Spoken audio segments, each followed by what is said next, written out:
Nah, kalau orang yang salisir orang beser itu syarat sahnya tambah lagi. Kalau orang sehat 11 tadi minta maaf lah. Waliyadzubillah. Jangan sampai misalnya tua alasannya saya mah beser kencing terus nggak sholat bertahun-tahun. Waliyadzubillah dari. Nah, sering saya omongkan, sering gimana saya omongkan. Misalnya kita memelihara orang tua yang lagi sakit, saya bilang. Orang tua ini yang namanya udah orang tua sepuh, ya hampir rata-rata kemudian kalau kencing itu nggak kerasa. Ya bahkan banyak di antara orang tua itu ya tadi penyakit besar itu kencing terus. Wajibkah tetap dia sholat selama dia masih akalnya sehat, dia masih sadar, maka dia masih wajib sholat. Ya. Sehingga ketika kita misalnya waliyadzubillah, maksudnya niatnya baik, pengen memelihara orang tua saat sakit dapat pahala pengen besar, bahkan semua kebutuhan zahirnya kita penuhi itu. Orang tua namanya orang tua sakit, saking kita sayangnya kebetulan rezekinya ada, tanya kalau pagi ini mau makan apa, kalau mau makan buah apa atau makan roti apa, nanti siang tanya obat, datang mencari obat yang terbaik apa segala. Tapi hampir jarang orang yang memperhatikan kalau anak dan orang tua ketika waktunya sholat. Nah ini yang jadi masalah. Kalau obatnya insya Allah karena duitnya ada. Orang tua sakit obat, bapak sakit cari obat di apotek yang terbaik. Kalau nggak perlu datang ke dokternya ke rumah. Beliau pengen makan apa aja sebisanya usahakan. Tapi hampir jarang kemudian ketika orang tua sakit di rumah anaknya, ketika waktu sholat subuh misalnya anaknya pas sholat, jujur pas sholat. Kenapa? Karena masih wajib. Yang ngerinya tuh begini, ketika orang tua di rumah si anak sakit begitu meninggal dunia dan dia nggak sholat, maka suul khatimah. Karena meninggal dunia dalam keadaan meninggalkan sholat. Sholat adalah meninggalkan sholat adalah salah satu minal kabair daripada dosa besar. Jadi orang yang meninggal dunia saat meninggalkan sholat dan meninggal dunianya dalam keadaan melakukan maksiat besar, suul khatimah hukumnya. Nah di sini yang kemudian orang jarang terperhatikan. Makanya kita sebagai anak kudu kemudian berusaha belajar. Mudah-mudahan kita sehat, orang tua sehat semua, mudah-mudahan. Tapi kan kalau misalnya ngalamin, nah kalau orang yang salisil baul itu, maka ketika dia mau sholat, syarat sah wudu kan harus wudu dulu. Syarat sah wudunya adalah kemudian tidak yang 11 itu, tapi ada tambahannya. Yang pertama kemudian waktu sholat sudah masuk. Atau yang kedua, kalaupun nggak yakin, zon 75% kemudian menyangka waktu sholat sudah masuk. Bahasa mudahnya kalau kita sekarang mah udah azan, orang yang selesai bawah ini baru boleh wudu. Kalau kita orang sehat, justru sebelum azan sudah wudu, makin lama makin bagus. Misalnya kemudian sebelum azan maghrib setengah jam, seperempat jam kita sudah wudu, udah siap, itu lebih istimewa, lebih hebat. Kenapa? Karena kemudian ketika dia berwudu, dia udah siap-siap, dia menunggu datangnya waktu azan, berarti dia hukumnya menunggu sholat. Orang yang menunggu sholat ini sama ada sholat wajib, sama ada sholat Jumat. Maka kemudian nanti di padang mahsyar begitu dibangkitkan kemudian mukanya ini bercahaya seperti kemudian cahayanya matahari atau sebagian mengatakan cahaya bulan terang. Siapa mereka? Orang yang sebelum sholat bersiap. Ada yang kemudian yang begitu azan baru wudu. Azan wudu, begitu azan wudu, bagus sudah kemudian. Ya, ini seperti apa? Ini kemudian cahayanya tentunya lebih redup dari yang pertama tadi. Anggap aja kayak cahaya bintang, masih bercahaya. Kemudian, nah, yang ketika kemudian udah azan, udah lama, ada qomat baru datang, itu bisa kayak kunang-kunang kayak gitu. Tapi itu bahasa saya. Nggak ada hadis kayak kunang-kunang, nggak ada. Jumat tuh khutbah baru datang, masya Allah. Ini nggak nyinggung nggak salah. Khutbah baru datang, Ya kalau mungkin ada kesibukan, ya masih alhamdulillah di rumah orangnya. Tapi ini bukan orang Gerindra, bukan. Jauh. dekat. Orang khutbah datang, apalagi orang khutbah itu bila sudah yang khatib hari itu tuh duduk di sini dah di depan mimbar nih, maka yang datang itu sudah pahalanya pukul rata dari. Kalau begitu sebelum khatib datang, dia datang sudah, itu tulisannya pahalanya sapi. Maksudnya bukan dia dapat sapi, bukan pahalanya kemudian kayak sapi. Tapi begitu sudah yang khatib hari itu masuk masjid, datang duduk di sini dah. Maka yang setelah itu datang itu kemudian malaikat pukul rata dan telur. Mending telur puyuh, kan? Jadi kalau khatibnya belum masuk, itu dalam hadis dikatakan malaikat itu di depan pintu sini dah. Jagain sapi, datang berikutnya bisa jadi kambing, datang berikutnya apa tuh lagi? Yang bukan mengecil sampai nanti yang khatib hari itu datang, malaikatnya di situ lagi buka pukul rata aja siapa yang datang pokoknya telur. Nah, itu kalau ada nasi botol beda-beda tuh menunya dah. Nah, yang datang duluan itu pas dibuka kemudian rendang. Iya, sudah. Begitu khatib datang yang datang begitu dibuka nasi sama garam.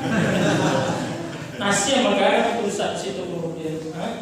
Itu bahasa saya.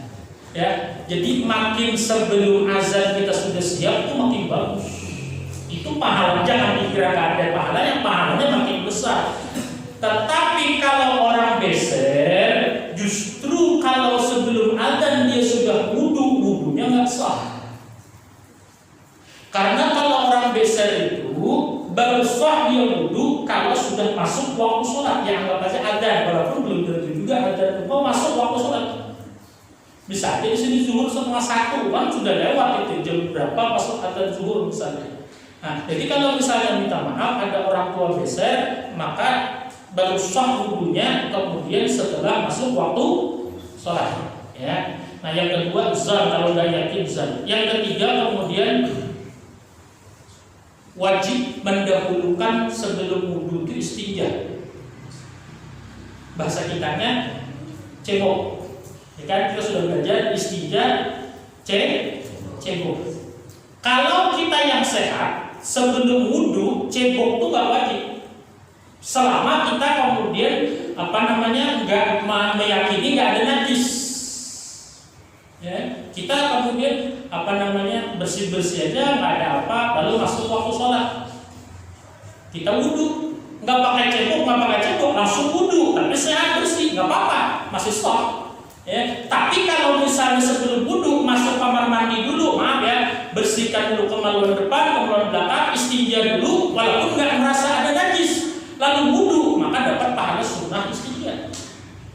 Pilihannya terserah kita. Kalau nggak pakai istinja, sah. Kalau pakai istinja dapat pahala sunnah. Jadi kalau misalnya udah mandi dari rumah, misalnya dari rumah sudah mandi, bersih semua, datang ke sini waktu azan wudu nggak istinja lagi, nggak ada masalah, sah saja. Tapi kalau mau dapat pahala, walaupun nggak kencing ke kamar mandi istinja. Apalagi minta maaf ya, habis kerja tengah hari istirahat waktu sholat zuhur, walaupun kita nggak pengen kencing, sunnah istinja, ya, dapat pahala sunnah. Kalau istinja ya sah, kemudian wudunya sah. Nah hanya kalau orang beser tidak sah kalau tanpa didahului istinja. Jadi kalau orang yang beser, satu dia wudunya harus masuk waktu sholat. Yang kedua dia harus kemudian didahului dengan istinja. Jadi kalau ada orang tua kemudian beser dia sholat, ya setelah wudu kemudian dia istinja. Setelah istinja maka syarat yang ketiga adalah dia menjaga kotoran. Jadi pada wudu sebelum wudu itu bahasa kitanya kalau sekarang sih pakai pempas, kan dia kencing terus, maka setelah masuk adzan baru boleh wudu, dan sebelum wudu harus istinja. Setelah istinja kemudian harus pakai pempas. Kalau nggak ada kain, ya kain. Kemudian kalau nggak ada kain, pakai kain. Jadi maaf ya, harus disumbat. Kalau nggak ada, jilbab istrinya. Kalau nggak ada, ya kalau sekarang Pak alhamdulillah ya. Kalau zaman dulu mungkin repot. Kalau zaman sekarang mah kan ada pempos yang buat bapak-bapak itu. Nah, buat orang tua itu. Jadi kemudian ketika selesai istijah harus pakai pempas itu. Nah, setelah pakai pempas baru dia wudu.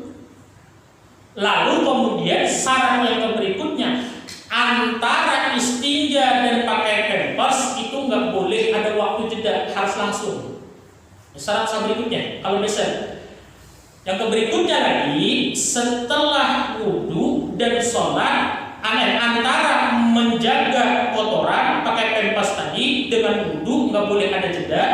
Lalu kemudian antara wudu dan sholat juga nggak boleh ada jeda. Jadi ringkasnya begini. Kalau orang beser dan orang normal wudunya beda. Kalau orang beser dia sebelum adzan nggak boleh wudu. Masuk waktu sholat baru boleh. Nah, sebelum wudu dia wajib istinja. Cebok. Setelah istinja nggak boleh jeda, langsung pakai pempas. Setelah pakai pempas nggak boleh ada jeda, langsung wudu. Setelah wudu nggak boleh ada jeda, langsung sholat. Maka ketika sudah seperti itu, saat sholat masih keluar kotoran atau kencing, maka dimaafkan dan sholat sah. Ya. Jadi nggak ada alasan. Saya mau kencing menunggu, jadi nggak bisa sholat. Kata siapa? Tetap wajib sholat dan tetap bisa. Ya. Kalau kita normal, habis wudu bisa kan leyeh pembahasannya santai gitu kan. Habis wudu santai nggak apa-apa. Tapi kalau orang beser nggak jadi rusak wudunya. Misalnya habis wudu dia kemudian merokok dulu, kemudian ngopi dulu, baru sholat, nggak boleh, harus ngulang lagi ke wudunya. Ya, itu orang beser. Jadi orang beser ini pertama harus masuk waktu sholat baru boleh wudu. Yang kedua sebelum wudu wajib cebok. Yang ketiga setelah cebok nggak boleh dijeda, langsung pakai pempas. Setelah pakai pempas nggak boleh dijeda, langsung wudu. Setelah wudu nggak boleh dijeda, langsung sholat. Termasuk sholat Jumat kalau dia masih bisa. Artinya orangnya masih bisa jalan, masih bisa datang ke masjid, cuma beser. Nggak ada alasannya sholat Jumat, tetap wajib sholat Jumat. Cuma tata caranya begitu tadi. Jadi orang besernya begitu azan Jumat dia baru wudu. Ya kan, habis itu dia pakai apa? Sebelum wudu dia istinja, pakai pempas, wudu dia datang ke masjid. Nah, jadi kalau orang beser ke masjidnya agak